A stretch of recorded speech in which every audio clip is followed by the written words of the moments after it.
So for my project, I wanted to talk about the Catholic Church's impact on early European theater and the creation of liturgical drama.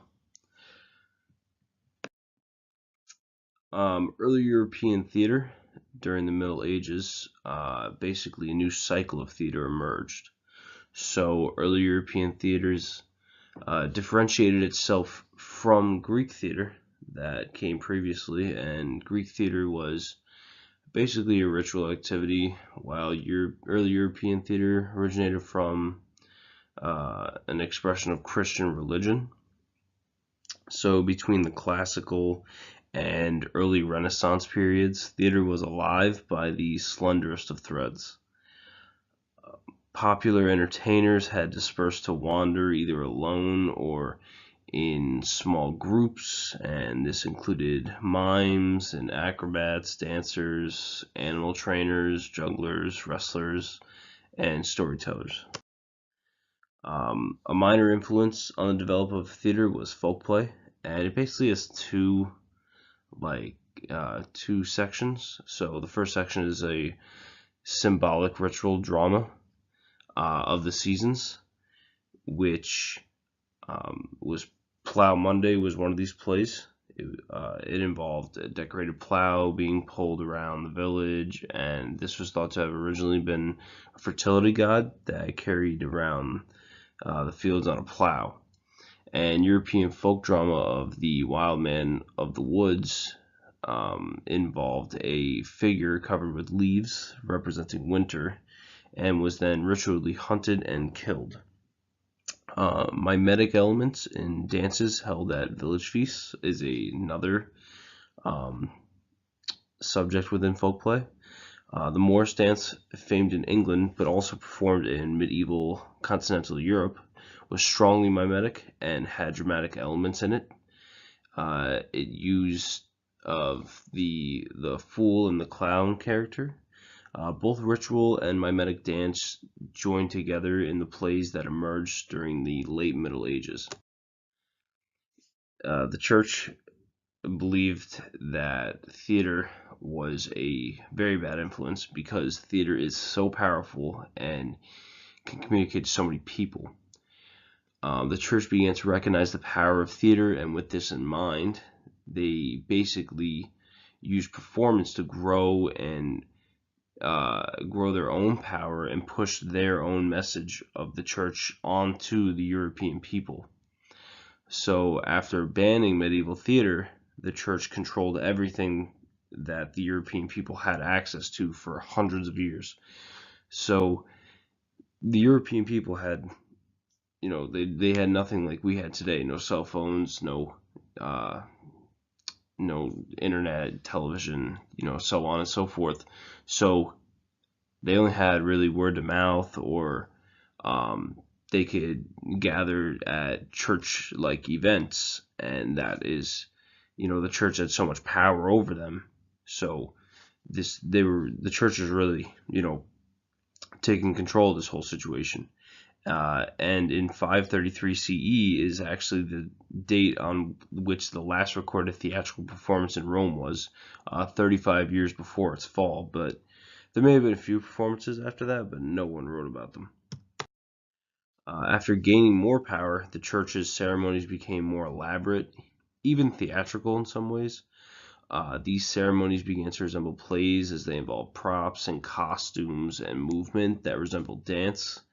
Most scholars believe that the resurgence of drama began as part of the Easter service sometime in the 10th century CE. This led to basically the church bringing back theater. The Quem Quaertus, which is Latin for "who do you seek?" It's pretty unclear where this saying actually originated from, but this term was used to heighten excitement during a key moment in the Easter service just before the discovery of the resurrection. So this play involved the angel and the three Marys. So the angel said, "Whom do you seek in the sepulchre, O followers of Christ?" And the three Marys replied, "Jesus of Nazareth, the crucified, O heavenly one." Where the angel replied that he is not here, he is risen, just as predicted.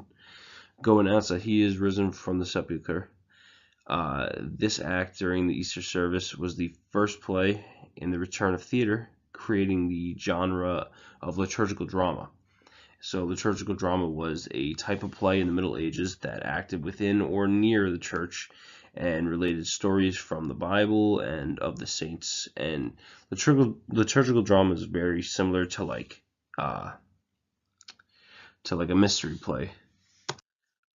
The popularity of Quem Queritus began to rapidly spread as members of the church enjoyed a break from the usual service traditions, and at first these brief dramas were always in Latin and always in prose, but later were written in vernacular language and sometimes in verse. Gradually, different areas of the church were used, and the clerics made increasing use of costumes and props.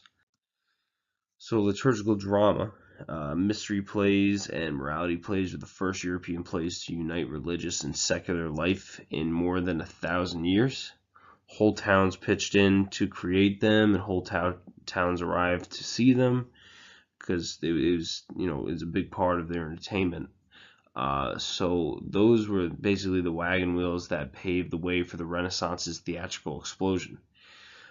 Liturgical drama was born first in the Eastern Mass, where priests and monks acted out liturgy, and this genre basically became super popular and spread from the altar to all over the church. Small spaces known as mansions were created, and these spaces were decorated to depict different scenes of liturgical dramatic plays. Liturgical drama had a huge impact, and liturgical drama began to outgrow the small spaces of the church, and these plays moved outside to village centers. And in 1210, Pope Innocent III issued an edict stating that the clergy were not allowed to perform anymore in public in these plays. So that basically upset everyone in Europe, and they started to riot, and basically led to the drama shifting from being a clerical activity to a secular one in the 13th century, which basically fully restored theater. Liturgical drama turns into cycle plays, basically, and these cycle plays are an ambitious genre of medieval drama that depicts the whole history of the Christian universe, starting with the creation of the world and ending with the death and resurrection of Christ. Cycle plays began in the late 1300s and continued until about the 1500s, where they were banned due to English Reformation. The play I want to focus on is the Second Shepherd's play. It's a mystery play, and it was written by an anonymous writer sometime in the 15th century, known only as the Wakefield Master. It basically tells the tale of these three shepherds that are being tripped by a sheep stealer called Mock, and Mock steals a sheep from these three shepherds.